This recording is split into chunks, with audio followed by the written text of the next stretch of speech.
dan yang ke-20 bersamaan dengan 13 Mei tahun 2020 untuk menjayakan program Santai dari Rumah siri yang ke-7 bersama-sama saya Nur Farha binti Abdul Aziz sebagai moderator dan 3 orang panel yang akan berkongsi buku sebentar lagi. Sebelum itu, saya akan memperkenalkan panel jemputan yang pertama iaitu Puan Didi Zuraini binti Makno daripada Sekolah Pendidikan. Beliau akan berkongsi buku yang bertajuk Ubat Hati. Seterusnya, panel jemputan yang kedua juga merupakan rakan kita daripada Sekolah Pendidikan iaitu Cik Ikmal bin Alias. Beliau pula akan berkongsi buku yang berjudul The Physicist Odyssey, Kisah-Kisah 25 Sarjana Fizik. Dan seterusnya, panel jemputan yang terakhir adalah merupakan rakan kita daripada FSSH UTMKL, Puan Idawati binti Muhammad Ramli. Tajuk buku yang akan dikongsikan adalah Membina Kekayaan dengan Pengurusan Keuangan Pribadi Berkesan. Untuk makluman, program ini akan meliputi 3 sesi, di mana sesi pertama, panel-panel akan membuat sedikit pengenalan yang ringkas berkaitan buku yang akan dikongsikan. Sesi yang kedua, panel-panel akan membuat ulasan meluas berkaitan buku-buku tersebut dan seterusnya sesi yang terakhir, panel akan membuat rumusan daripada buku-buku tersebut. Sebelum panel memulakan perkongsian buku-buku ini, suka saya ingatkan agar rakan-rakan semua dapat menunggu sehingga tamat sesi program ini kerana selepas sesi perkongsian buku oleh panel, yang berbahagia Dekan FSSH akan memberikan taklimat berkaitan panduan bekerja Pasca PKP FSSH. Baiklah, tanpa membuang masa lagi, saya ingin mempersilakan Puan Didi Zuraini untuk berkongsi pengenalan yang ringkas buku yang berjudul Ubat Hati. Dipersilakan Puan Didi. Assalamualaikum warahmatullahi wabarakatuh. Saya ingin berkongsi buku yang telah saya baca. Jadi buku ini dah lama sangat, tahun 2006. Buku ini merupakan hasil penulisan Siti Nurbahiyah Mahamud bersama Ida Iziani Osman dan diterbitkan oleh Telaga Biru. Dan isi kandungan dia satu, kanan hati, jenis-jenis hati, racun hati, tanda hati sakit, tip mengubat hati yang sakit, tip menghidupkan hati yang mati, menjaga hati, doa-doa pilihan untuk menjaga hati. Menurut Ustazah, punca kerosakan masyarakat pada masa kini antaranya adalah disebabkan oleh penyakit hati. Di antaranya ialah hasad dengki, dendam, iri hati, tamak loba, lewang, harta benda, pentingkan diri, ego, gila kemasyhuran, hiburan, fahaman tak bertuhan, penakut, kecewa, rasa hina diri dan sebagainya. Dan ubat kepada penyakit hati ini ialah kembali kepada ajaran Allah Subhanahu Wa Taala dan prosesnya adalah merupakan proses yang berterusan hingga kita pulang kepadanya. Setiap individu yang baik akan menghasilkan keluarga yang baik dan seterusnya masyarakat sekitarnya juga akan lebih baik. Okay, terima kasih Puan Didi di atas perkongsian pengenalan yang diberikan sebentar tadi. Seterusnya dijemput pula Encik Ikmal untuk membuat ringkasan buku yang akan dikongsikan. Dipersilakan Encik Ikmal.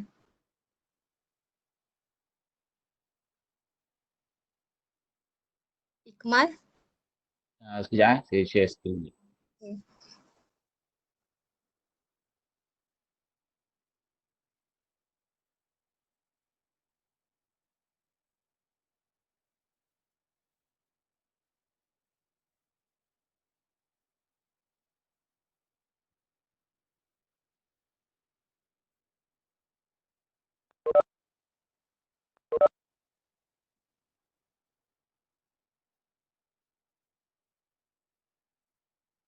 Nampak tak?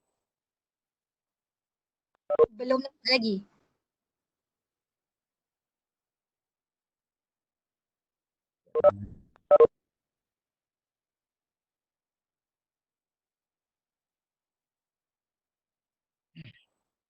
Okay, nampak ah?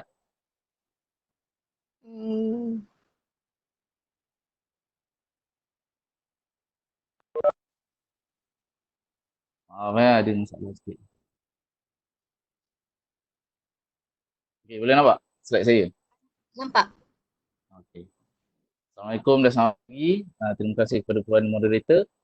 Okey, pada pagi ini saya akan menerangkan, menceritakan seberingkas tentang buku yang saya baca ni, yang mana buku ni merupakan hasil kerjaan pertama saya menghepau isteri saya Nama bukunya The Physicist Odyssey, Kisah-Kisah 25 Sarjana Fizik.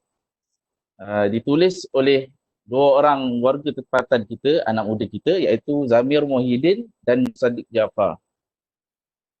Okey. Saya akan perkenalkan dulu siapa penulis kita ni. Penulis yang pertama, Zamir Mohidin. Merupakan sekarang ni dia penyelidik solid state physicist di Center of Advanced Materials Institute of Science di UiTM. Dia merupakan certified member, ahli yang sah bagi Malaysian Solid State Science and Technology dan juga Malaysian Institute of Physics. Telah menulis 5 buah buku dalam bidang fizik, falsafah dan sejarah. Bagi penulis yang kedua pula, Musaddiq Jaafar, iaitu penyelidik di Universiti Kebangsaan Malaysia. Mendapat ijazah sarjana dalam bidang sains fizik di UiTM, Master Experimental Physics, dan kini sedang melanjutkan pelajaran PhD di dua tempat yang berbeza, iaitu National Chiao Tung University dalam Semiconductor Technology dan di UKM dalam kejuruteraan mikro dan nano elektrik. Jadi bagi saya memang berpatutanlah dua orang penulis yang mana bidang dia memang bidang dalam bidang fizik. Jadi memang tak ada culas lah untuk mereka menceritakan tentang kisah-kisah 25 sarjana fizik yang mereka tulis dalam buku ni. Jadi untuk sesi utama itu saja. Kembali kepada Puan Moderator. Okey, terima kasih Encik Imal di atas pengenalan yang diberikan sebentar tadi.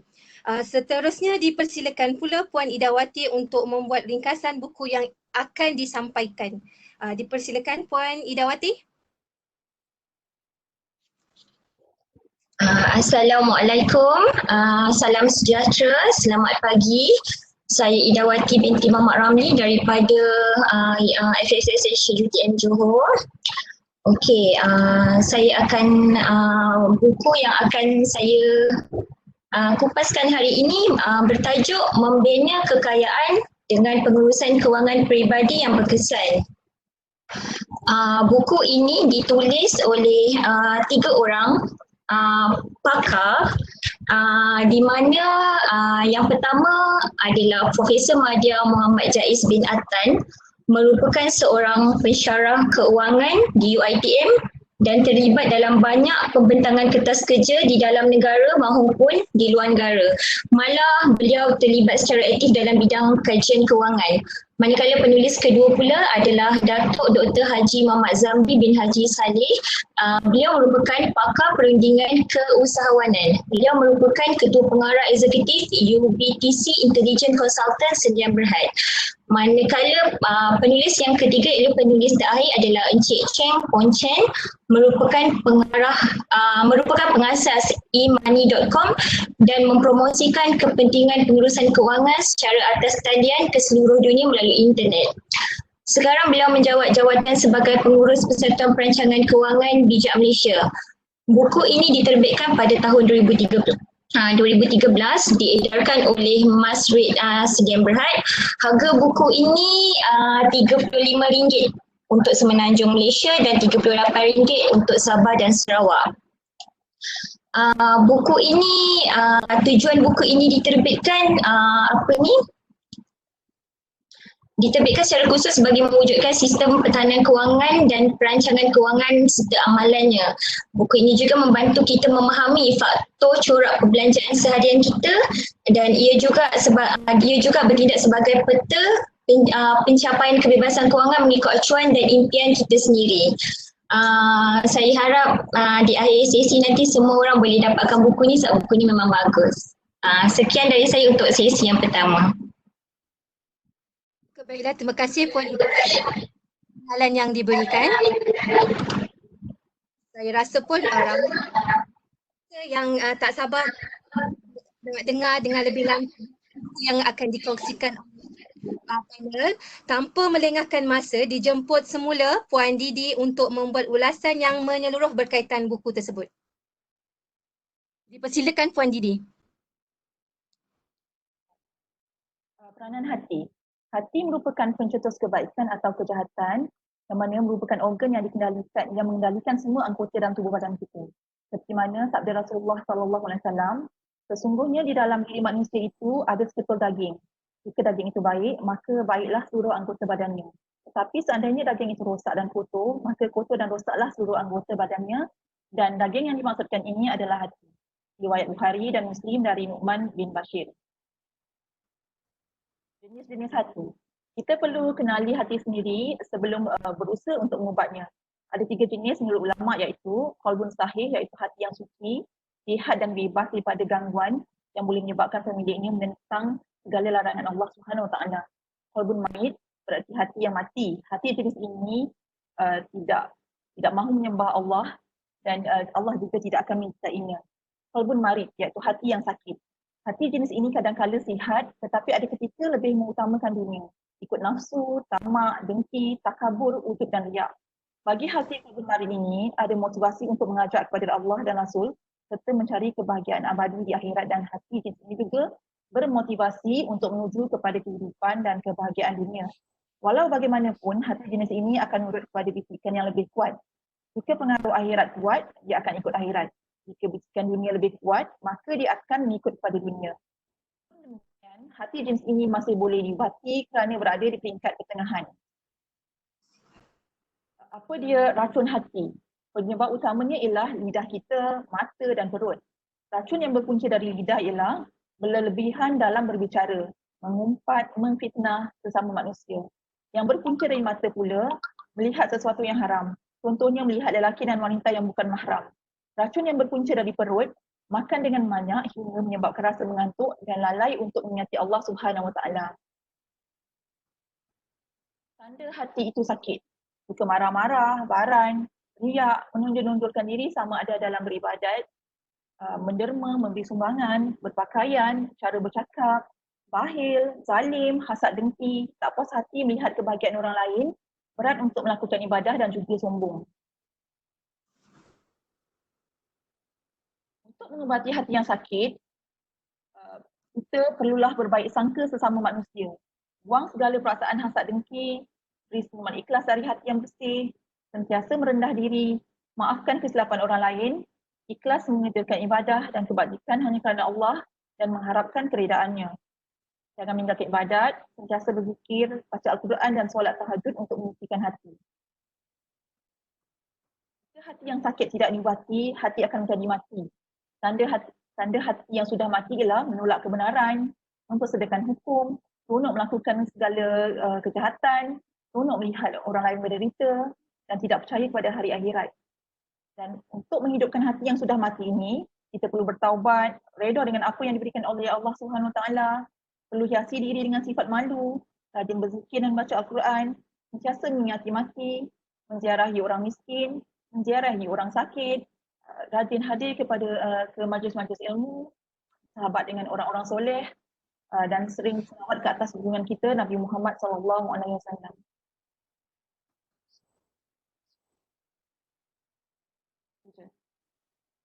Okey, terima kasih Puan Didi di atas perkongsian yang sangat bagus yang berkaitan buku tersebut. Sekarang dipersilakan pula Encik Ikmal untuk membuat ulasan buku yang akan dikongsikan. Dipersilakan Encik Ikmal.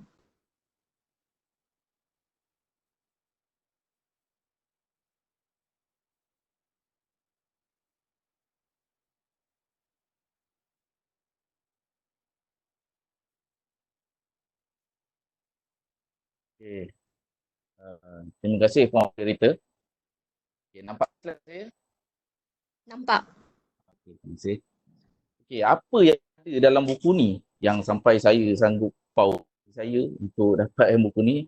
Buku ni diterbitkan oleh, saya lupa nak beritahu tadi, diterbitkan oleh Patriots Publication. Yang mana Patriots Publication ni, kalau anda semua boleh tengok dekat laman muka buku, dia ada page halaman bernama The Patriot, yang mana dia mengupas di mana admin dia mengupas tentang isu semasa, tentang sejarah, tentang ilmu-ilmu lain.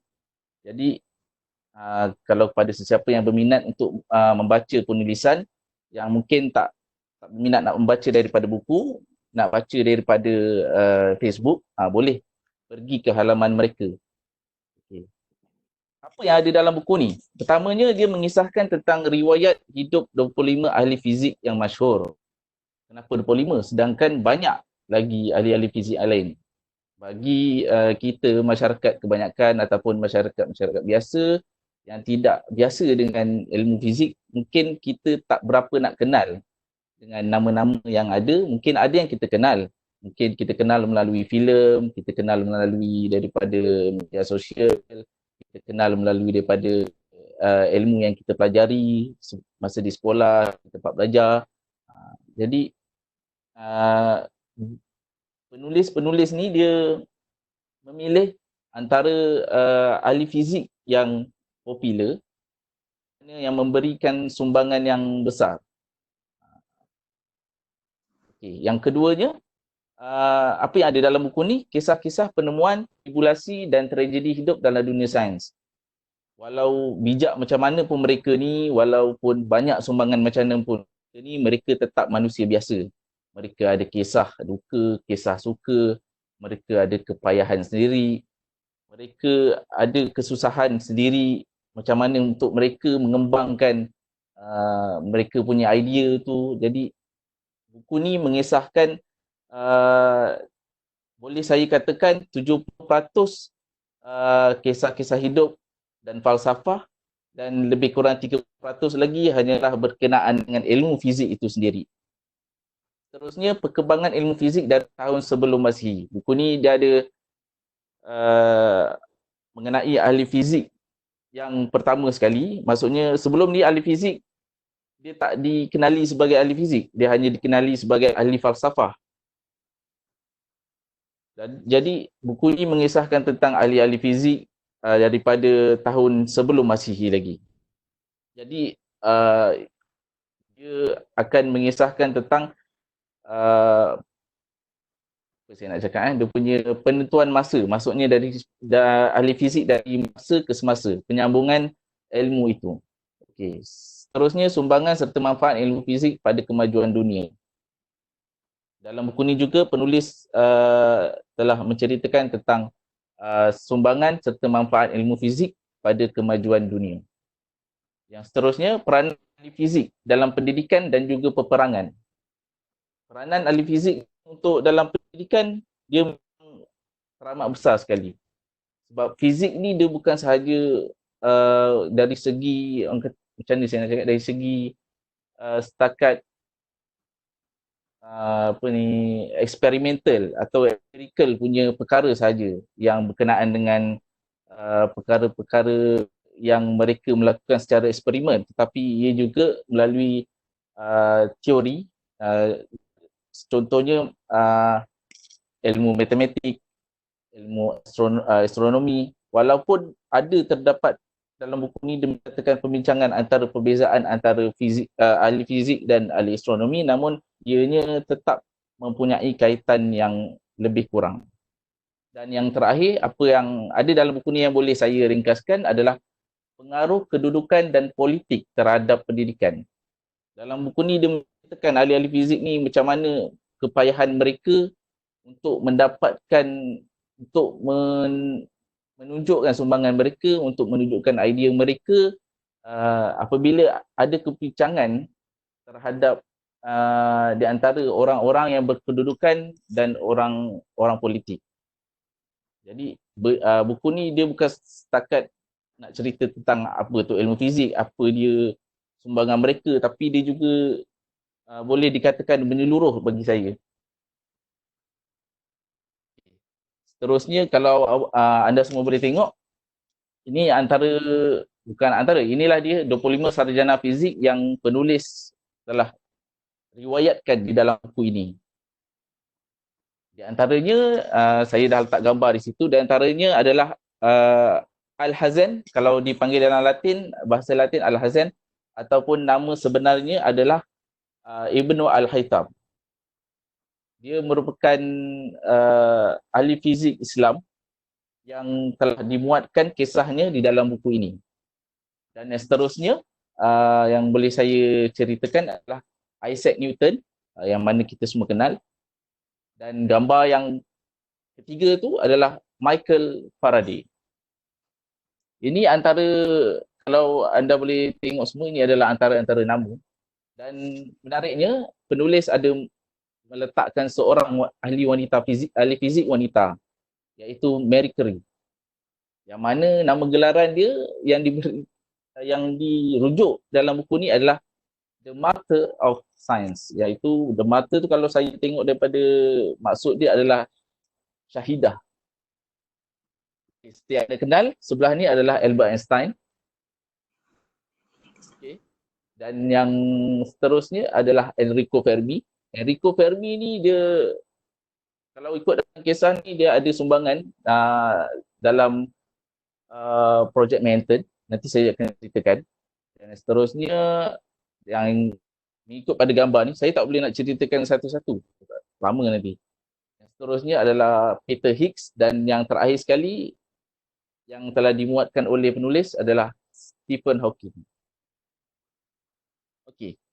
Ini ada sedikit trivia, sedikit fakta yang saya boleh kongsikan.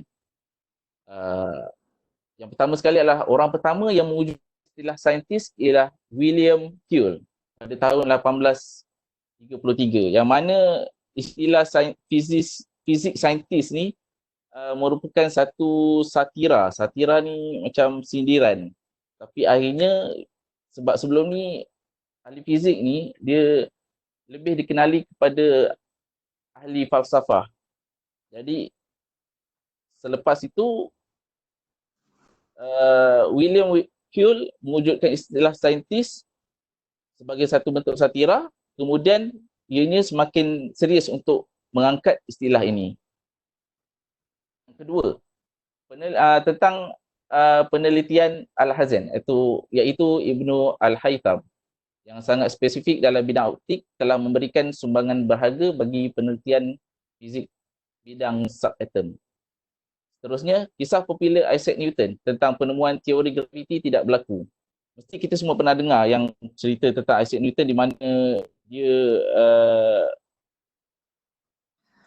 tentang sebiji apple. Dia duduk di bawah pokok, sebiji apple jatuh, dan kemudian dia menemui teori graviti. Sebenarnya kalau ikutkan dalam apa yang diceritakan oleh penulis, benda ni tidak pernah berlaku. Apa yang sebenarnya berlaku adalah cuma Newton tertanya-tanya, kenapa apple jatuh ke bawah, bukan ke kiri, bukan ke kanan ataupun ke atas. Beliau fikir terdapat daya yang membuatkan apple itu jatuh ke tanah. Daya ini tidak terbatas jaraknya antara apple dan bumi. Dan penulis juga menerangkan kisah eksperimen pemikiran ini mempunyai banyak versi yang berkaitan dengan apple. Ketiga-tiga perkara yang Newton temui ini sekadar idea kasar saja, dan perkara ini tidaklah ditemui di dalam penulisan selama kehidupan dia, tapi cerita ini, teori ini dijumpai, maksud saya teori ini tiada penerbitan pada 2 tahun tersebut, kecuali penemuan kalkulus ataupun kira-kira. Seterusnya, Michael Faraday. Michael Faraday ni dia hanya mempunyai pendidikan formal yang sangat sedikit, iaitu masa sekolah rendah, belajar membaca dan mengira. Namun dia merupakan seorang yang saya boleh katakan bapa eksperimentalist, yang mana dia punya kajian-kajian dia walaupun mempunyai pendidikan yang kurang, tapi kajian-kajian dia banyak dijadikan kepada ahli-ahli fizik yang seterusnya. Yang seterusnya, Marie Curie merupakan wanita pertama yang menerima anugerah Nobel dan satu-satunya saintis yang menerima anugerah berbeza, iaitu dalam bidang fizik dan kimia. Jadi ini merupakan satu-satunya ahli fizik wanita yang telah dimuatkan oleh penulis dalam buku ini. Okey. Fakta yang seterusnya, Albert Einstein menulis surat mencetus projek Manhattan. Apa itu projek Manhattan? Okey. Pada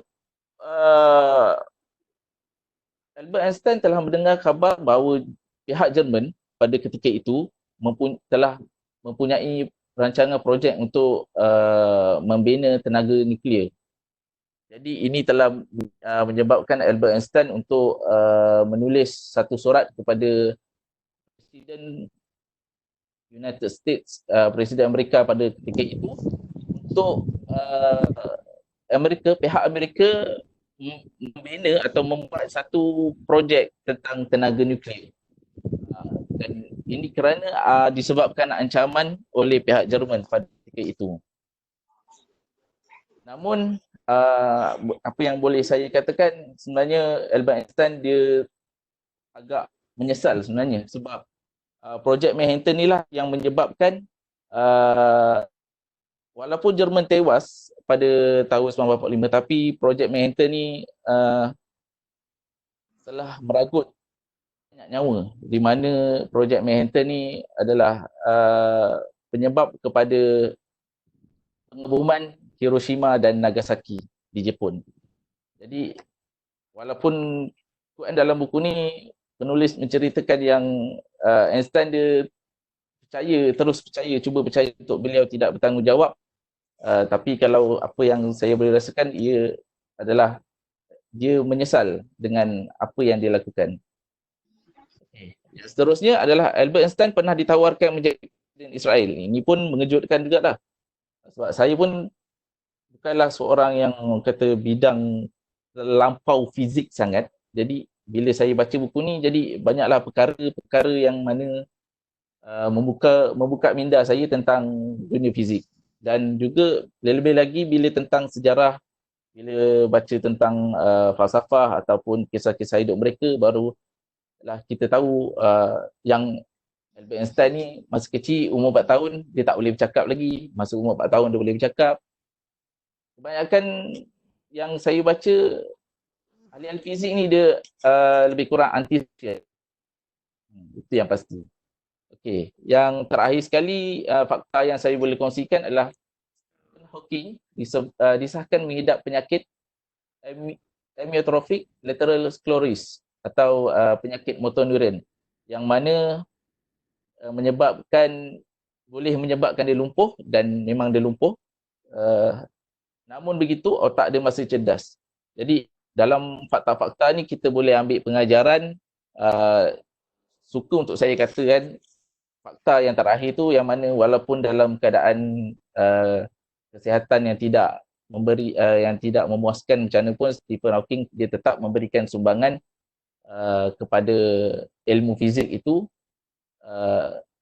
Walau macam mana pun kesusahan yang ada, dia tetap memberikan sumbangan dari segi ilmu fizik tersebut.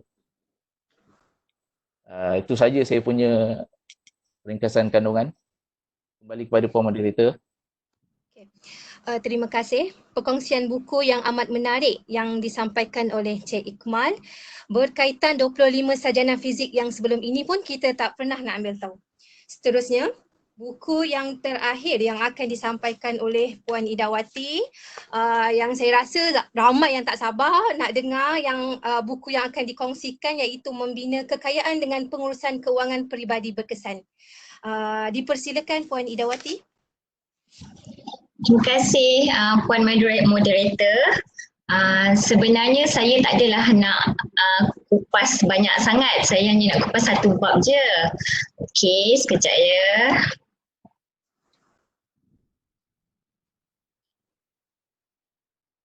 Okey, buku ni dia terbagi kepada 4 bahagian, bahagian A, B, C dan D.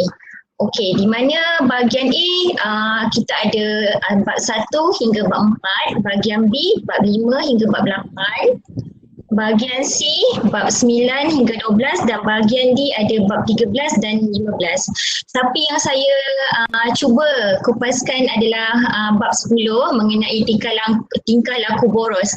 Boros ni selalu sinonim dengan kaum wanita lah, tapi saya tak lah. Okey, so apa yang boleh saya kupaskan dalam bab ni?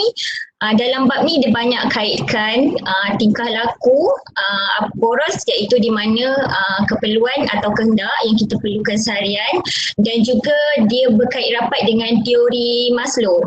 Teori Maslow ni dijelaskan melalui Maslow hierarchy of needs lah, apa yang kita perlukan. Okey, yang pertama saya akan kongsikan apakah itu keperluan. Saya rasa semua orang dah tahu apa itu keperluan yang kita gunakan, tapi tak apa, saya just sambil lalulah untuk menerangkan. Keperluan itu didefinisikan sebagai apa yang kita perlu bagi meneruskan kelangsungan kehidupan. Keperluan yang dimaksudkan ialah keperluan biologi seperti makanan, air, oksigen, seksualiti dan sebagainya. Selain daripada keperluan asas, manusia juga memerlukan keselamatan dan kesihatan fizikal. Oleh yang demikian, kita memerlukan keperluan biologi yang kritikal bagi meneruskan kehidupan sebelum memenuhi keperluan keselamatan, kasih sayang, penghargaan dan kesempurnaan diri. Saya bagi contoh untuk keperluan makanan ya. Contoh keperluan makanan, jika keperluan makanan ni tidak dipenuhi, kita akan bertindak agresif lah untuk terus hidup. Tidak ada sesiapa pun yang dapat mempertikaikan keperluan asas ini. Bezanya ialah cara saudara untuk mendapatkan makanan itu sama ada di restoran 5 bintang, menjamu selera di warung ataupun masak sendiri. Sebab ia menentukan kos perbelanjaan. Sekiranya kita makan dekat restoran 5 bintang, dah tentulah kosnya akan mencecah ratusan ringgit.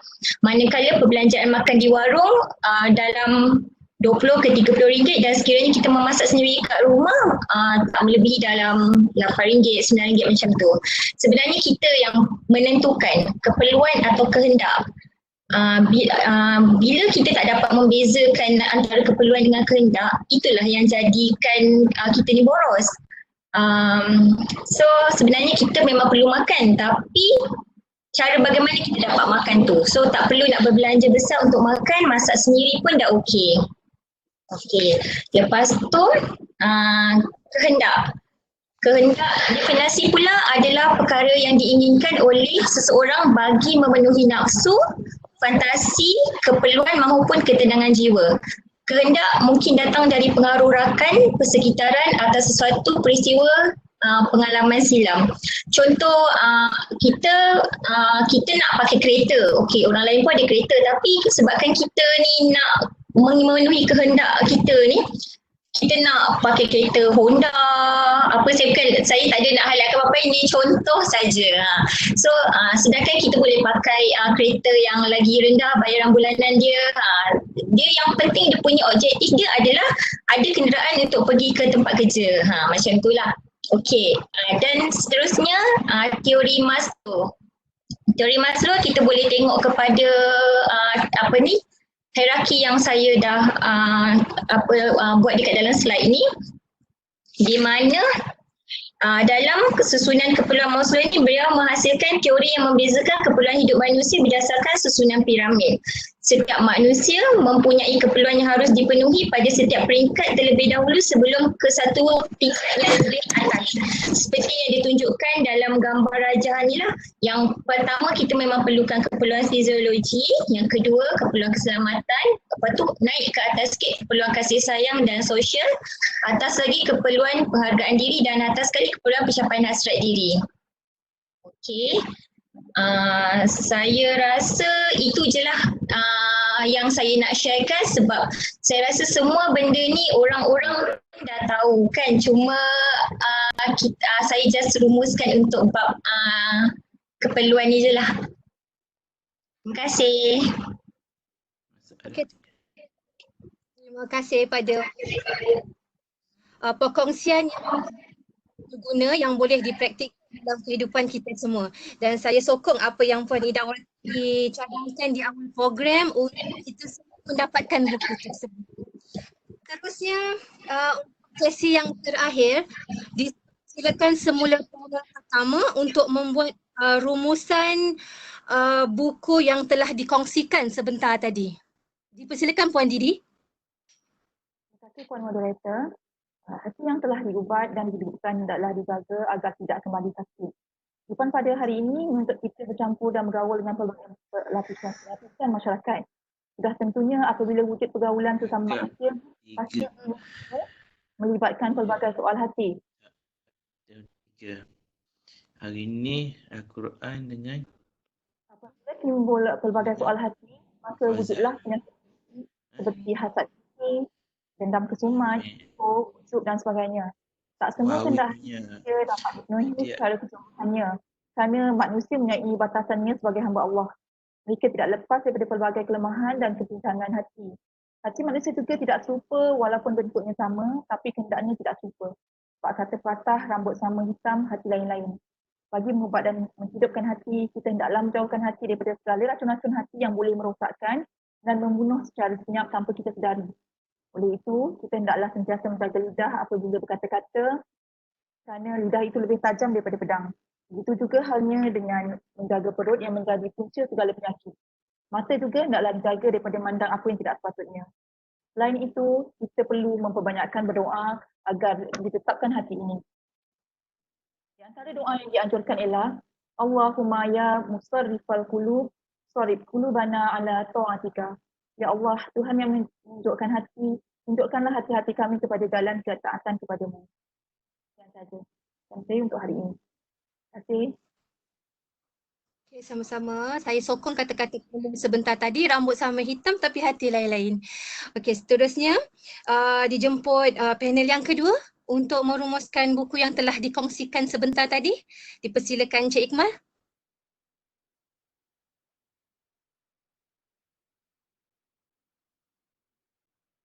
Okeylah. Jadi rumusan buku tentang The Physicist Odyssey, kisah-kisah 25 sarjana fizik yang kita boleh, yang saya boleh bagi dapatan pendapat saya adalah kegigihan dan semangat untuk menimba ilmu, kegigihan dan semangat ahli-ahli fizik yang diceritakan, yang dikisahkan untuk menimba ilmu. Yang seterusnya, menarik kita tengok perkembangan sesuatu ilmu menelusuri setiap zaman. Di mana dia, kalau kita baca kisah-kisah kehidupan ni, dia berkaitan, yang mana bila ahli fizik yang kemudiannya bila mana mereka menyanggah hujah-hujah daripada ahli fizik mereka yang sebelumnya. Kemudian menggunakan ilmu secara berhemah. Menggunakan ilmu secara berhemah ni bagi saya di mana tentang kisah peperangan tadilah, projek tadi, apabila ilmu fizik ni akhirnya dia boleh menyebabkan kemusnahan kepada manusia sejagat. Yang seterusnya, rumusan yang saya boleh katakan tentang buku ni adalah setiap manusia punya kekurangan dan kelebihan sendiri. Seperti yang saya cakapkan tadi, bijak macam mana pun mereka, penemuan yang memukau dunia macam mana pun, mereka juga manusia seperti kita, mereka ada kisah suka, mereka ada kisah duka. Jadi, jangan berputus asa. Dan rumusan seterusnya, berdebat dengan menggunakan hujah dan fakta. Yang mana kalau kita baca kisah-kisah riwayat mereka ni, mereka walaupun dalam dunia ilmu fizik mereka bermusuhan macam mana pun, tapi mereka tetap berdebat ataupun menyatakan pendapat mereka dengan hujah dan fakta dan bukannya dengan emosi. Dan yang terakhir sekali yang boleh saya katakan adalah pendidikan untuk semua. Tidak kiralah orang kaya ke, orang miskin ke, apa pun, kalau dikatakan manusia, pendidikan adalah untuk semua. Ini kata-kata yang suka saya bacakan, iaitu di sebalik kejayaan dan penemuan yang memukau dunia, mereka juga manusia seperti kita. Jadi walaupun kita terasa kita ni macam orang biasa ataupun kita ni orang sederhana, tapi sebenarnya kita tetap boleh menyumbang kepada manusia yang lain. Dan saya akan review tentang buku yang saya baca ni.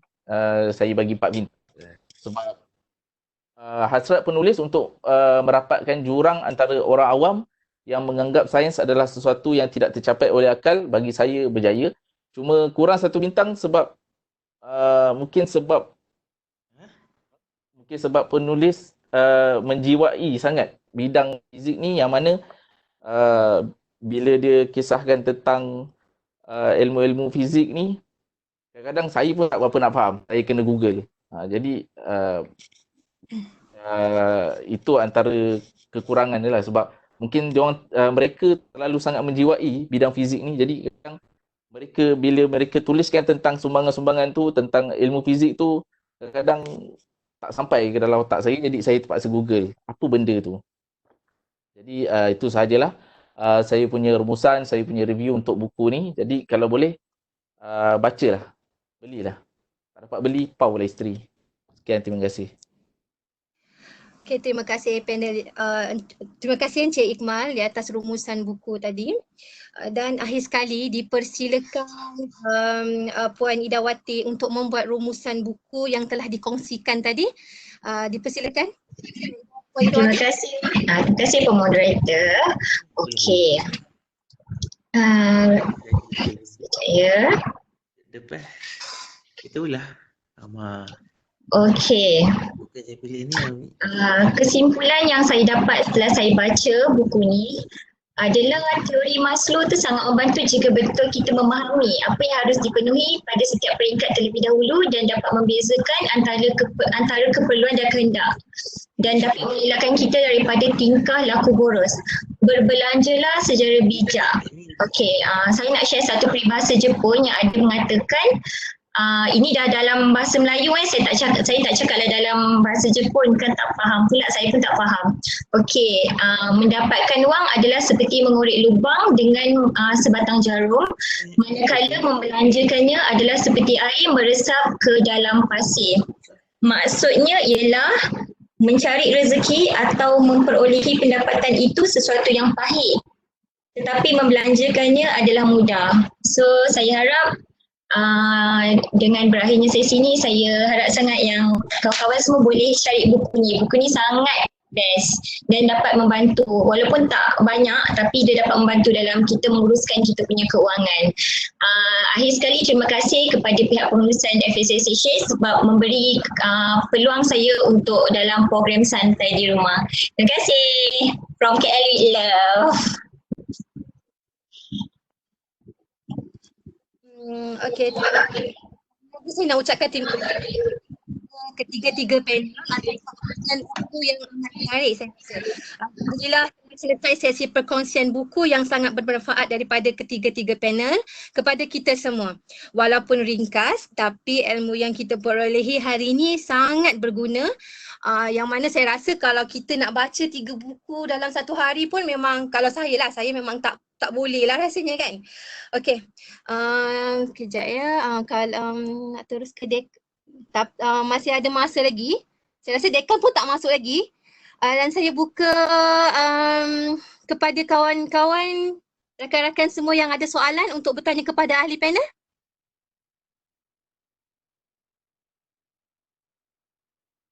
Rasanya dekan tak masuk lagi ni.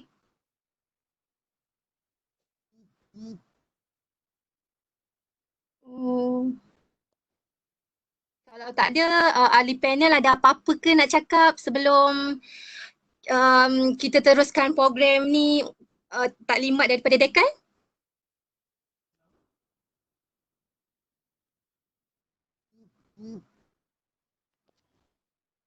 Tak ada. Haus ni. Cik Kai ada apa-apa ke nak beritahu? Cik Kai ada tak? Saya pun tak ada. Okey, Farhan. Buka soalan kepada siapa-siapa kalau nak tanya soalan dulu sementara dekan masuk. Dekan dah masuk dah. Okey. Dekan dah masuk dah. Ya betul. Okey. Assalamualaikum Dekan.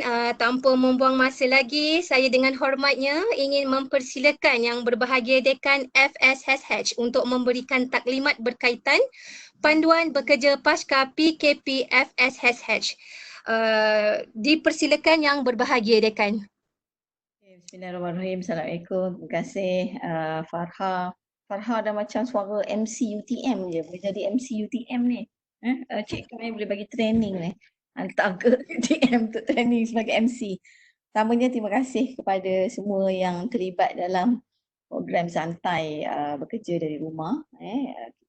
Saya nampak ada ada hari ini bercakap tentang beberapa buku, ada Didi, Kemal dengan tanjaknya tu, dan Ida dari KL. Jadi pertamanya syabas dan tahniah lah. Saya rasa sepanjang PKP ni banyak bakat-bakat baru, yang bukan yang dicongkil, bakat-bakat baru yang ada sebenarnya baru menirlah berkongsi tentang kecemerlangan masing-masing, dan saya harap perkara tu diteruskan nanti, walaupun nanti kita mungkin sesi secara atas talian tu telah kurang. Kita ada sesi di fakulti secara face to face. Saya harap sangat apa yang kita teruskan secara atas talian ni boleh kita teruskan ketika sesi face to face. Saya punya expectation sebenarnya kalau tanya saya, sebenarnya di UTM ni dua-dua adalah penting. Kita ada dua golongan besar lah. Kita tengok golongan dan golongan staff akademik. Antara staff akademik dan staff sokongan ni bagi saya kedua-dua diperlukan untuk membangunkan UTM. Walaupun job spek kita kadang-kadang berbeza, dan ada pertindihan apabila staff akademik itu menjadi pentadbir akademik. Jadi bila staff akademik menjadi pentadbir akademik, maka dia ada pertindihan lah, dia terlibat sedikit dalam pengurusan pentadbiran. Tapi kalau saya tengok sebenarnya jelasnya selalunya kita kata staf sokongan, staf akademik, staf sokongan, staf akademik. Menjadi kerugian lah bagi UTM kalau kita draw a very clear line yang akademik begini, sokongan begini. Dan saya observe lama lah di UTM ni daripada zaman saya student sekali, daripada zaman saya student lagi, kadang kita tak selesa lah yang akademik menuding jari kepada sokongan, sokongan menuding jari kepada akademik. Bagi saya dua-dua diperlukan. Jadi tugas pentadbir akademik adalah untuk merapatkan lah, bagi saya merapatkan hubungan antara staf akademik dan staf sokongan. Dan seboleh mungkin kita cuba bersifat neutral seboleh mungkin. Dan saya harap juga perkara ni kena lihat ialah saya staf akademik. Saya juga terlibat dalam pengurusan dan pentadbiran, bukan saja di fakulti, sebelum ni di SPS. Kalau saya dekat SPS tu, saya rasa saya lebih banyak bergaul dan berurusan dengan staf sokongan sebab tak ramai staf akademik di SPS. Jadi saya nampak sebenarnya kadang-kadang dia ada timbul sedikit gap lah. Saya nampak bahawa staf sokongan mungkin akan rasa macam segan ke, malu ke. Sekarang kalau nak menyatakan sesuatu, nanti staf akademik kata apa, macam pendapat tu tak sepatut diutarakan, mungkin macam soalan tu tak patut ditanya, mungkin Jadi saya harap sangat perasaan itu mungkin boleh dikurangkan dengan mana boleh bertanya, tak ada masalah. Saya rasa staf akademik ke, staf sokongan ke, kalau bertanya sesuatu, kalau tidak mengambil kira pelbagai perspektif, sama je dia punya penilaian kita kepada soalan yang diberi. Kadang-kadang ada juga staf akademik yang bertanya soalan yang saya rasa tak sepatutnya ditanya sebab dia manusia. Jadi ada juga staf-staf sokongan yang saya rasa dia ni mempunyai bakat tertentu yang sepatutnya boleh menjadi staf akademik. Tapi ialah kita masing-masing telah dikata orang ditetapkanlah apa path kita, sama ada kita jadi TP ke PP ke, walaupun kita boleh mengubah nasib kita untuk menjadi apa yang kita nak, tapi bagi saya kita patut selesa dengan apa yang kita ada. Kalau kita staf akademik, kita selesa. Kalau kita katakan N19, saya rasa kita bertuah menjadi N19.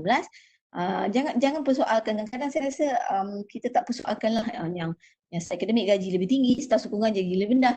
Dia berpaling kepada rezeki. Kalau duit tu kalau RM1, kalau dia berkat macam seolah-olah duit tu RM1,000.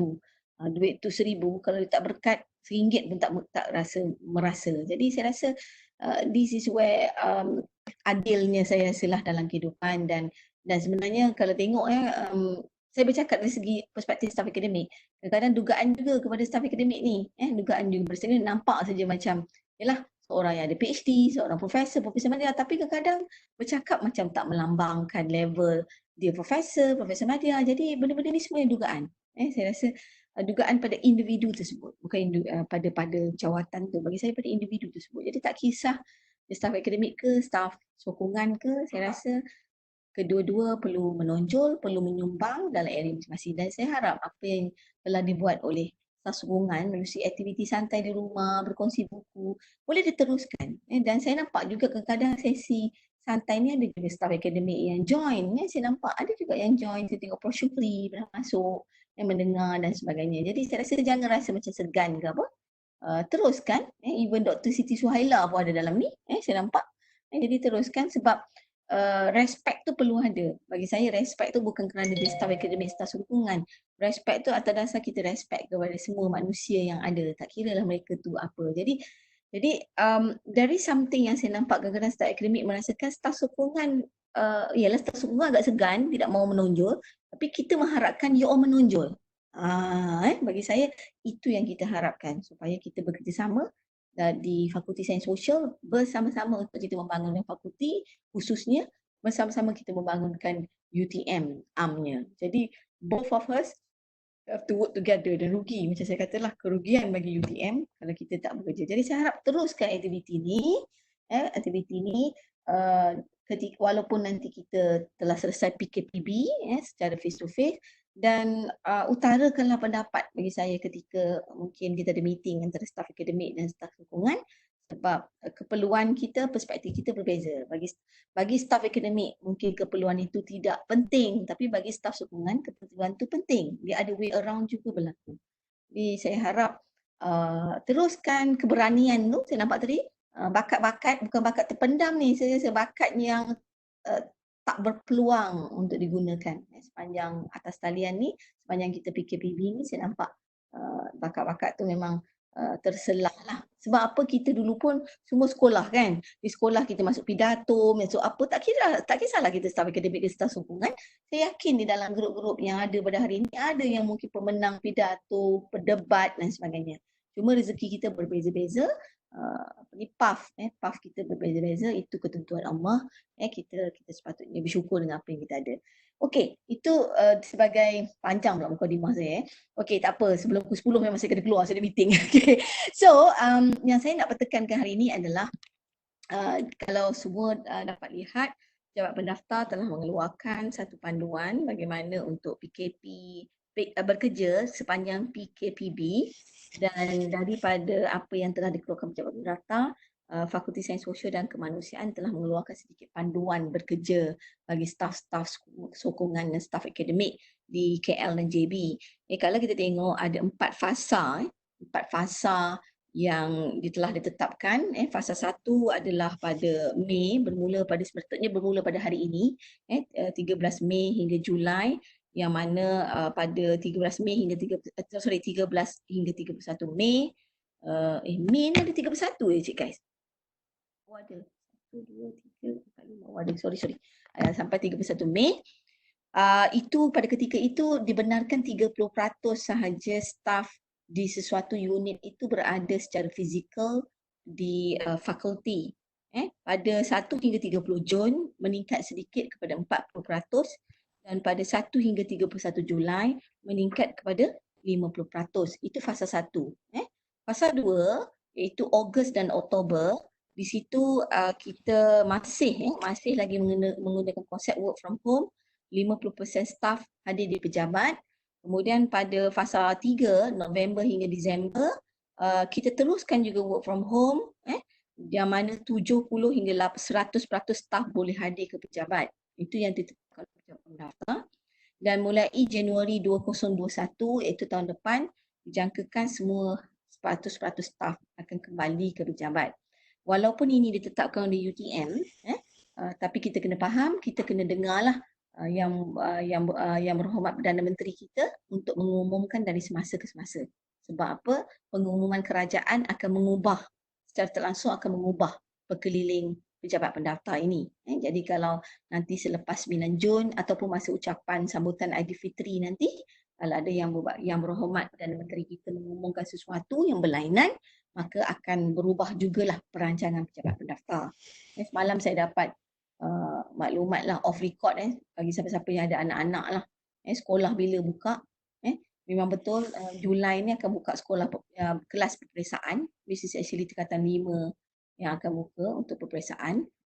Tapi bila saya tanya bila agaknya dibuka 100%, ada possibility sekolah dibuka 2022 secara 100%. Saya pun takut dengar.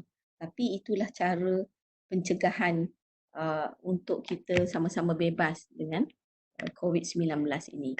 Okey, jadi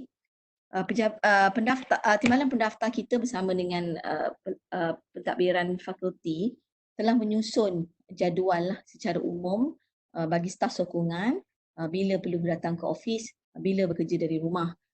Kalau saya rasa nanti Cik Kai akan edarkan panduan yang telah ditetapkan oleh fakulti, dan kita menetapkan kerjanya separuh hari saja. Berarti bermula 9 pagi sampai 1 tengah hari. Selepas itu kita pulanglah, ataupun kalau kita masih lagi ada kerja yang perlu dibuatkan, tak ada masalah untuk stay asalkan social distancing tu diamalkan. Okay, kalau kita lihat, kita putuskan secara umum dalam masa seminggu, setiap staf akan datang 2 hari dalam seminggu. Giliran tu akan ditentukan oleh itu secara bergila-gila. Kalau rasa ada kawan-kawan yang mungkin memang rapat sangat nak gilirannya sama kawan tu, nanti deal lah dengan timbalan pendaftar, ataupun deal sesama suka sama suka lah. Saya pun faham kadang-kadang kita ada colleagues kan, hanya boleh bekerja dengan orang tertentu. Jadi rasa macam bila kita datang hari Isnin, dia datang hari Selasa, tak jumpa, macam tak jumpa juga. Jadi bolehlah disusun. Bagi kawan-kawan ibu, kawan-kawan ibu atau kawan-kawan bapa, saya tahu juga, saya bila mengesahkan harta tu saya nampak jugalah ada kawan-kawan bapa yang bapa tunggal, jarang dengar bapa tunggal, ibu tunggal selalu dengar. Okey, tapi saya kena hormatlah, ada juga yang bapa tunggal, ada juga yang ibu tunggal. Jadi kalau yang ada masalah anak-anak kecil tak boleh dihantar ke nursery, jangan dibawa ke pejabat. Kita tak galakkan bawa pejabat, tak boleh pun. Jadi kalau ada isu itu, memang isu yang jelas, ada anak kecil tak boleh hantar nursery, tak ada mana nak hantar, tak ada tempat nak hantar, dekat rumah mak pun tak boleh hantar, mak tak ada kat sini dan sebagainya. Itu tolong deal dengan pihak pengurusan tertinggi masing-masing. Cik Kai ambil maklum jadi itu tolong deal dengan pengurusan tertinggi fakulti. Cik Kai maklumkan kita akan beri pertimbangan khas selagi taska tidak dibuka lah, sebab kita tak tahu taska buka bila. Jadi kita akan buat pertimbangan khas. Begitu juga dengan ada isu-isu, contohnya ada staf yang selama ni carpool dengan seseorang, menumpang kereta seseorang, tapi tiba-tiba kawan tu tak bekerja, kita bekerja. Tak apa, jangan senyap, nyatakan kepada penolong pendaftar ke timbalan pendaftar yang berkaitan, kita akan lihat keperluan tu. Cuma yang pasti kita buatnya giliran adalah 2 kali seminggu. 2 kali seminggu. Itu yang kita tetapkan separuh hari untuk fasa pertama. Gilirannya nanti Cik Kai akan berkongsi, ada lampirannya. Kemudian di hari yang selebihnya bekerja dari rumah. Bekerja dari rumah. Tetapi kalau ada keperluan lah. Katakan tiba-tiba Cik Kai kata, kita kena buat sesuatu ni segera. Kena datang lebih daripada 2 hari seminggu. Maka kita kena patuhlah. Ada benda urgent yang kita perlu buat. Itu memang tanggungjawab sebab kita tertakluk kepada majikan. Saya pun tertakluk kepada majikan. Jadi saya pun datang bekerja juga. Kami pun datang bekerja. Walaupun staf akademik, kalau tengok panduan tu, staf akademik tu dia ada menyatakan masih lagi konsep work from home. Tetapi kalau kami sebagai pentadbir akademik akan datang juga ke pejabat pada hari tertentu. Mungkin tak tahulah, mungkin lebih kerap lagi. Saya kalau ada mesyuarat senat, saya kena datang lah dan sebagainya. Jadi untuk staf akademik, saya harap sangat kadang-kadang itu yang saya kata tu, kalau boleh kita husnuzon lah. Husnuzon, tidak menuding jari. Saya kadang-kadang saya lemas jugalah. Jadi saya kadang-kadang saya dapat mesej daripada orang ni kata tentang orang ni kata tentang orang ni. Saya bertanya balik, ya Allah, ya Tuhan, ini macam tapi saya terima sebagai sesuatu yang neutral lah, melihat kepada apa penambahbaikan yang boleh dibuat. Jadi saya harap sangat kita semua husnuzon. Kalau kita husnuzon, kita memang tenang lah. Jadi janganlah kata, staf akademik tak pernah datang langsung. Staf akademik walaupun dia tak datang, kelas dia online, dia kena menyemak dan sebagainya, dan macam-macam kerja kena buat. Walau bagaimanapun tak dinafikan, staf sokongan pun sama, saya tahu. Staf YWA pun kerja online dan sebagainya. Jadi sama-sama kita. Kalau kita nak bandingkan, bukan banding antara staf akademik dan staf sokongan, banding antara diri sendiri pula. Saya banding Cik Kai banding saya, Cik Kai banding Puan Mas banding Cik Kai. Janganlah. Saya rasa kadang-kadang kita perbandingan tu menyebabkan kerja tak jalan. Bagi saya, kalau kita asyik berbanding-banding ni memang kerja tak jalan. Tak boleh lah. Contohnya mungkin ada kita punya apa ni PO, bagi bandingkan pula PO Sharp dengan PO SOE, saya rasa jangan bandingkan lah. Sebab kadang-kadang saya rasa benda ni tak boleh dibandingkan sebab benda ni adalah sesuatu yang yalah kita pun tak tahu itulah kerjanya dan Allah beri kita, kitalah kena melakukannya. Jadi kita lakukanlah untuk fakulti. Prinsip saya kalau saya terpaksa lakukan walaupun kerja itu dilakukan oleh orang lain, untuk fakulti, untuk UTM saya buatlah. And because it is part of fakulti yang saya fokuskan. Jadi itu giliran kita ada di dalam jadual yang Cik Kai akan edarkan ataupun mungkin dah diedarkan. Bagi PA pun sama, PA bertugas berdasarkan penyelia ataupun berdasarkan kepada bila pentadbir akademik itu hadir untuk kita buat penyelarasan. Dengan mana social distancing diamalkan. Ini adalah normal baharu. Normal baharu, social distancing kena tengok. Berhati-hati, jaga diri masing-masing. Kita menggunakan benda-benda yang public.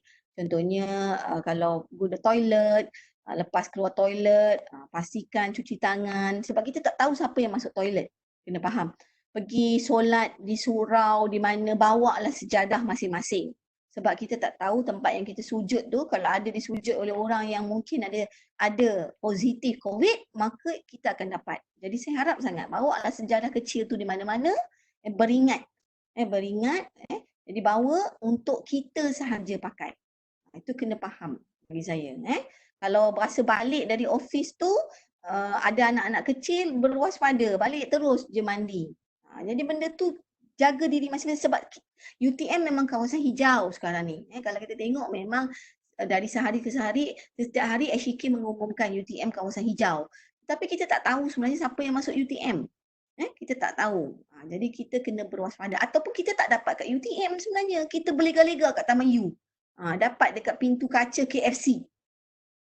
Jadi bawa masuk UTM. Jadi semua kena berhati-hati. Sentiasa basuh tangan, sentiasa social distancing. Itulah norma hidup baru kita. Jadi sentiasa pergi toilet tengok macam mana, pergi semayang dekat mana, jangan sentiasa berwaspada.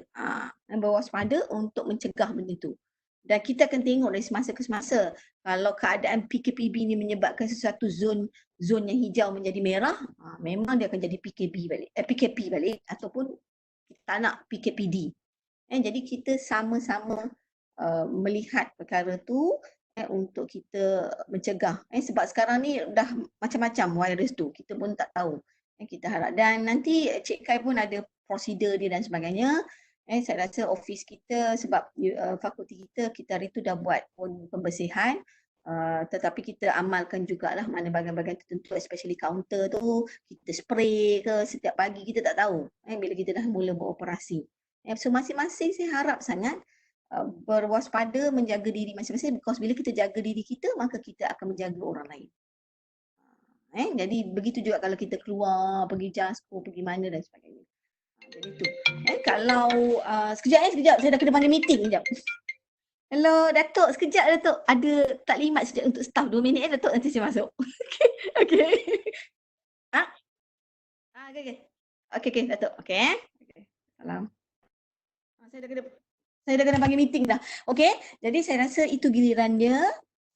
Lihat, tapi be alert dengan sebarang pemakluman dari Perdana Menteri sebab dia yang bergantung pada situ. Kalau kerajaan kata okey bermula lepas raya semua kerja 100%, maka kita akan bekerja lah. Universiti buka, maka kita kena kerja.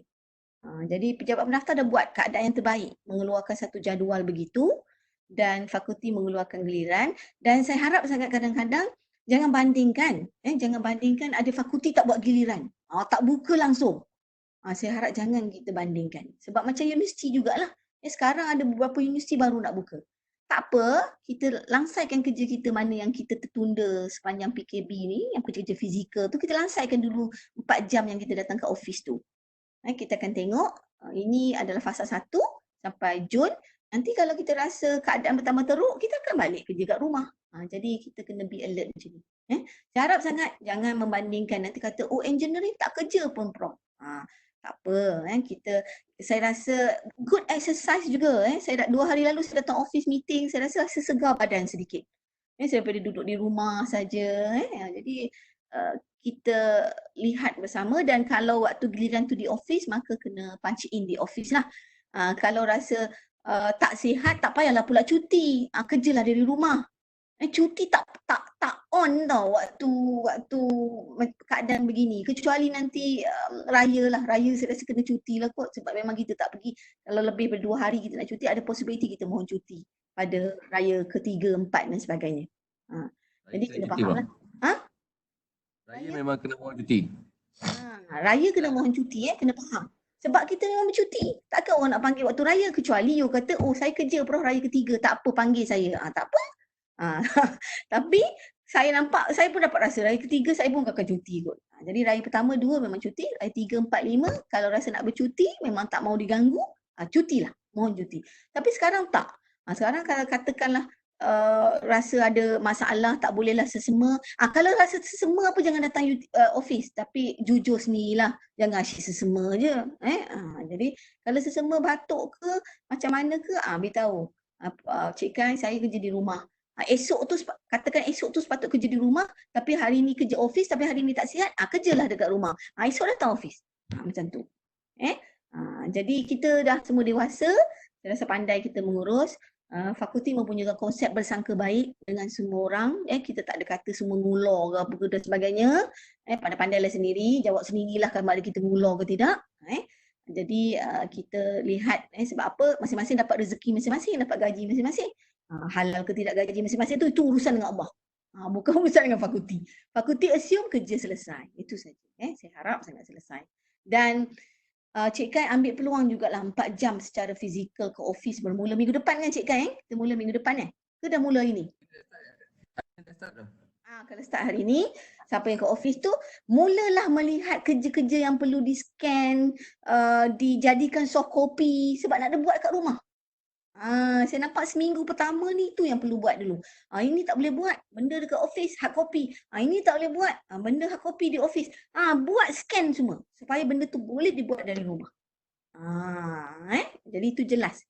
Itu sebenarnya 4 jam tu yang kita berada di office tu untuk memudahkan kerja-kerja yang kita rasa selama ni tak boleh buat kat rumah kerana barang kat office. Jadi ambil semua, angkut dan sebagainya. Jadi itu saja yang saya nak sampaikan Cik Kai. Terima kasih kepada semua. Saya rasa nanti sebelum kita cuti hari raya, kita ada satu sesi lagi Cik Kai bersama staff.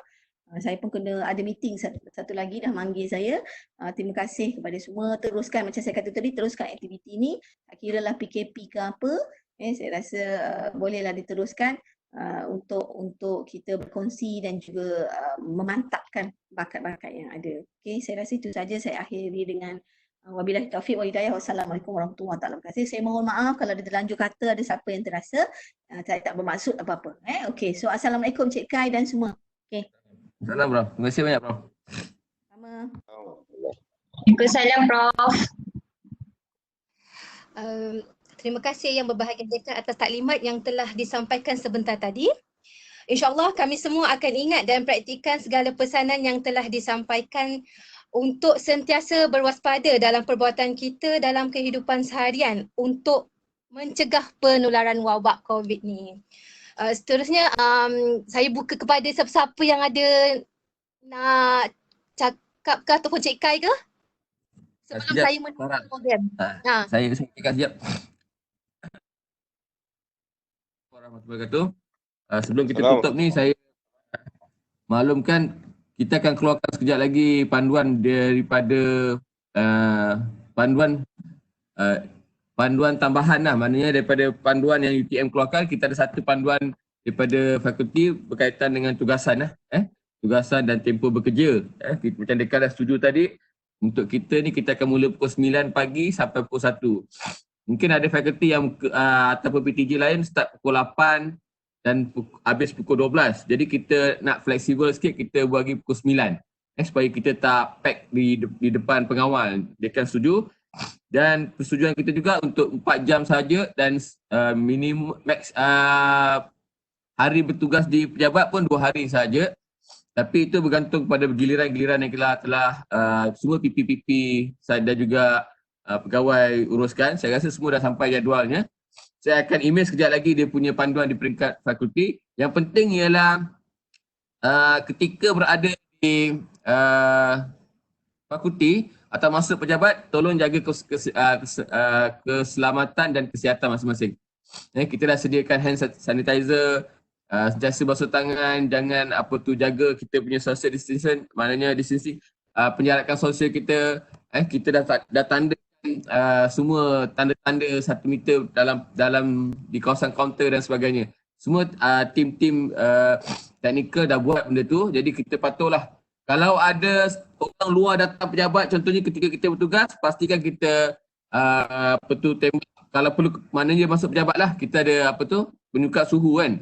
Kita akan bekalkan penyukat suhu kepada pejabat-pejabat yang dibuka untuk menyukat suhu bagi pelanggan-pelanggan yang masuk, walaupun pelanggan dah masuk di pintu utama telah disukat. Jangan lupa kita ada student-student kita lebih kurang dalam 500 keseluruhan, tapi fakulti dalam 15 orang saja yang masih lagi dalam kampus dan mungkin masuk ke pejabat kalau diorang nak jumpa kita. Kita punya student lebih kurang dalam 15 orang saja, terutamanya student masters yang tak balik masih ada dalam kampus. Keseluruhan kita ada 500 lebih pelajar yang tak balik lagi yang ada dalam kampus sehingga selepas raya, tunggu raya. So saya harap sangat tolong jaga keselamatan masing-masing, kesihatan dan juga peraturan SOP yang kita tetapkan dalam poster-poster yang kita dah edarkan dan tampal di setiap pejabat. Harap semua orang boleh patuhi. Kita tak nak kita pula jadi satu kluster tambahan kalau apa-apa berlaku dalam tempoh. Dan kalau tak sihat, saya kita tak perlu hadir. Saya cuba pastikan bantu you tak perlu hadir ke pejabat sekiranya tak sihat. Tapi macam saya kata tadi, kita jujur pada diri sendiri apa yang patut kita buat, selesaikan tugas yang patut kita buat. Saya dah nyatakan sebelum ni bahawa kerja kita yang tertangguh semasa PKP 1, 2 dan 3 boleh kita laksanakan dalam tempoh sekarang ni. Mungkin macam contohnya steno-steno masa PAPA, masa kita meeting dalam tempoh PKP 1, 2, 3, 4, kita mesyuarat secara Google Share. Tapi data-data tu sepatutnya maksudnya kita proses, bagi pejabat masukkan semula. Sebab data tu sepatutnya memang untuk audit dia berada dalam sistem e-mesyuarat. Contoh boleh bersama-sama terus ke hadapan untuk dan kita bekerjalah sebagaimana kita patut dapat bekerja. Assalamualaikum warahmatullahi wabarakatuh. Saya serahkan balik kepada Farha. Terima kasih. Dan yang diberikan sebentar tadi. Rakan-rakan lain ataupun ahli panel ada tak nak cakap apa-apa sebelum saya tutup program hari ini? Saya nak tanya Cik Kai. Farha, saya nak tanya Cik Kai. Boleh. Boleh kita kalau ada nak tanya, betul. Sorry. Cik Kai, log sheet kita macam mana? Nak proceed ke atau tak payah? Masih. Alamak. Dalam seperti biasa, bagi mereka yang bekerja katakan hari ini kena masuk pejabat, tulis kita masuk pejabat daripada pukul 8 sampai pukul 9 sampai pukul 1, dan petang tu apa yang kita buat dalam tempoh work from home di di rumah. So berterusan sebab memang banyak faktor dan saya kena gunakan data tu untuk termasuklah bantuan internet, kita punya report kepada universiti, statistik beban kerja dan beban tugas yang berjalan dalam PKP ni. Harap semua boleh teruskan worksheet kita. Ada pertanyaan bagus juga lah tempoh ni sekejap. Siapa-siapa yang nak tanya tentang kita punya sekiranya ada sebarang masalah dalam PKP B pasal 1 ni. Panskat pun macam tu juga. Panskat kita boleh gunakan USmart. Arahan universiti lah kita kena panskat pagi dan petang. Maksudnya masuk pagi dan masuk keluar petang. Jadi semasa kita di rumah, kalau boleh saya cadangkan terus kekal sebelum pukul 8 atau sebelum pukul 9 kita panskat. Sebaiknya sebelum pukul 8 kita panskat dulu di rumah. Dan nanti pukul 5 kita panskat sekali lagi dalam tempoh masa bekerja kita. Supaya dia akan rekod automatik ke I hadir dan dia membawa kepada 5% kita punya LPPT tu. Tak nak ganggu yang tu. Saya harap kita tak terganggu dengan 5% kita punya LPPT kalau keadaan kita tak memuaskan nanti. Ada lagi nak tanya?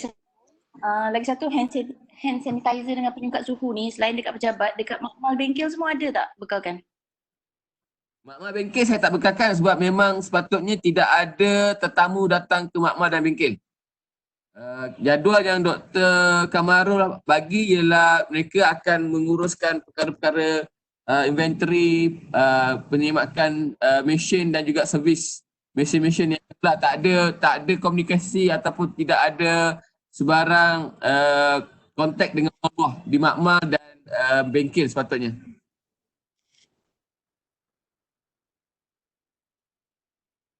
Boleh Kai. Saya nak tanya macam ni Hemnat. Ya Nat.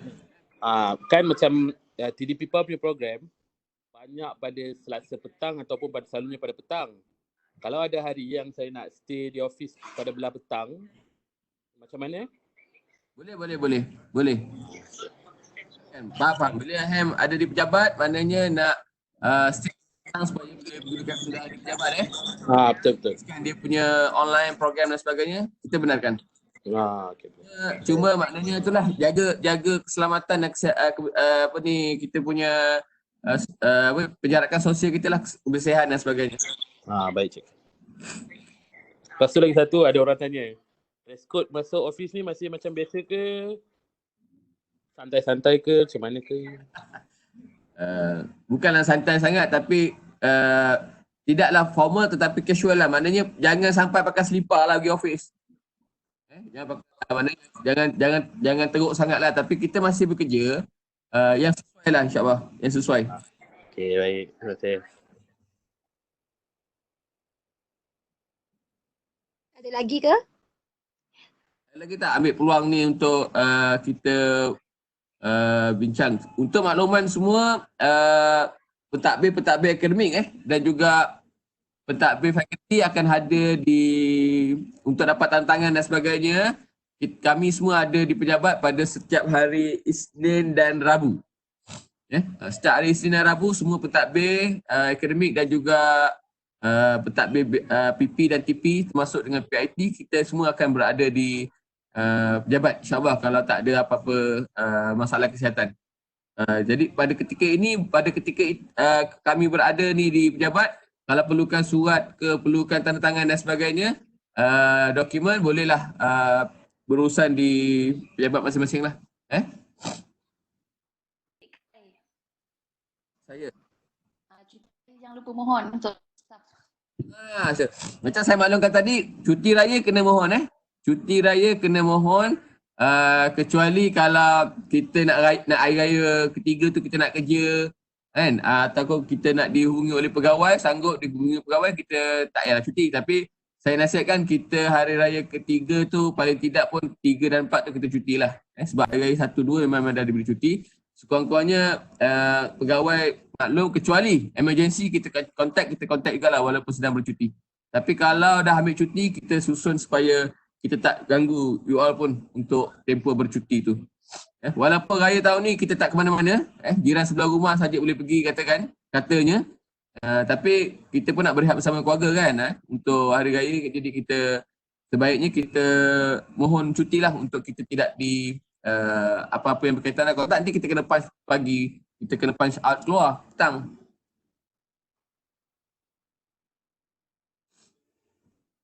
Ada lagi nak tanya? Sementara saya ada sini, jadi kita buat sesi tanya sebagainya. Jadual semua dah dapat Cik Kai, untuk staf pegawai yang verify dalam sistem tu, ada setengah staf yang masih TP, CC dengan TP tau. Macam mana, boleh proceed yang tu ke? Nak kena tunggu Cik Kai verify? Tak apa. Kalau dia pergi ke daripada PP, kita luluskan saja pegawai. Sebab semalam saya dihubungi oleh, untuk makluman semalam saya dihubungi oleh pendaftar bila permohonan daripada J dan DV. Tim-tim bawah Dr. Kamarul terlalu banyak dalam dia punya sistem untuk diluluskan. Dia telefon saya, kenapa ramai sangat nak masuk? So saya dengan Dr. Kamarul, kita bincang semula, mungkin kita ada sedikit perubahan. di bawah tim DB, J dan C yang diuruskan jadualnya oleh Dr. Kamalul. Sebab memang dibenarkan 30% tapi saya faham dah kita banyak makmal dan saya dah makmal kita berbeza-beza locationnya. Jadi setiap makmal Dr. Kamalul suruh pergi untuk melihat lokasi masing-masing. Tapi insyaAllah kita akan cuba tengok semula dia punya situasi yang sebenar di bawah tim Dr. Kamarul.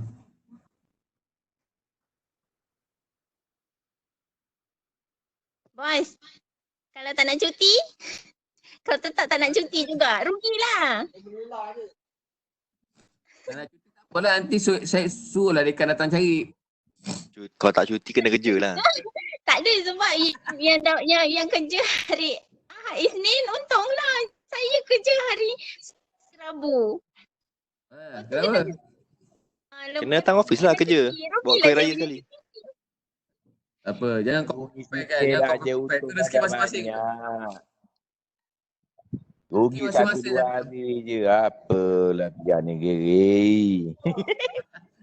Okey, tak apa. Boleh menjawab soalan tu. Tak apa, boleh. Ikut masing-masing. Tak nak cuti nanti kalau tu kita boleh suruh datang pejabat. Tak kisahlah pagi datang macam sebab tak pergi mana-mana kan ada kat sini. Okey, faham. Hari ni dah pergi pejabat lah. Hari ni dah pergi pejabat lah. Tengok ni pejabat saya. Dengan best friend. Datang sini ambil cuti. Ada belin lagi banyak ni. Kita pun sebenarnya dah banyak cuti dalam tempoh fikir. Maklumkan cuti lah dan sebagainya, terus kerja di rumah saja, tak payah ambil cuti.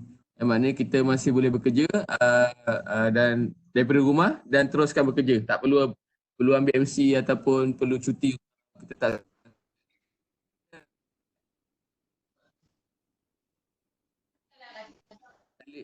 Kali ni nampak macam berkat Ramadan ni dia kan nampak lebih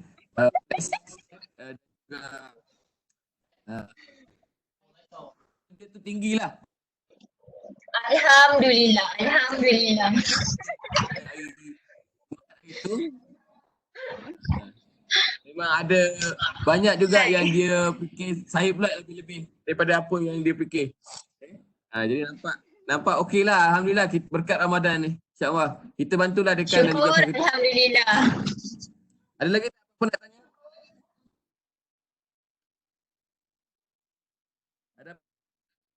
Kalau tak ada, saya serahkan balik pada Farah lah untuk menutup majlis.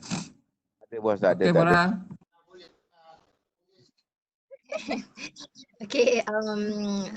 Okey, saya kalau tak ada apa-apa lagi, saya ingin memohon maaf sekiranya. Mantaplah jadi moderator ni, tahniah. Okey dah. Okey, saya mohon maaf atas kekurangan sepanjang saya mengendalikan program ini dan juga saya nak mengucapkan selamat Hari Raya Maaf Zahir dan Batin kepada kawan-kawan yang kenal diri saya, terutamanya kawan-kawan yang berada di 05 dan di 06. Dan saya akhiri program ini dengan wabillahi taufiq wal hidayah. Wassalamualaikum warahmatullahi wabarakatuh. Waalaikumsalam warahmatullahi wabarakatuh. Terima kasih moderator, terima kasih panel. Terima kasih bos. Jangan lupa kehadiran. Kalau ada yang nak share buku, beritahu saya PM tepi.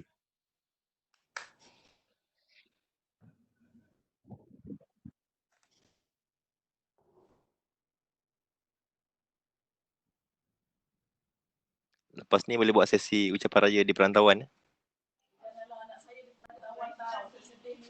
Tak boleh? Tak boleh?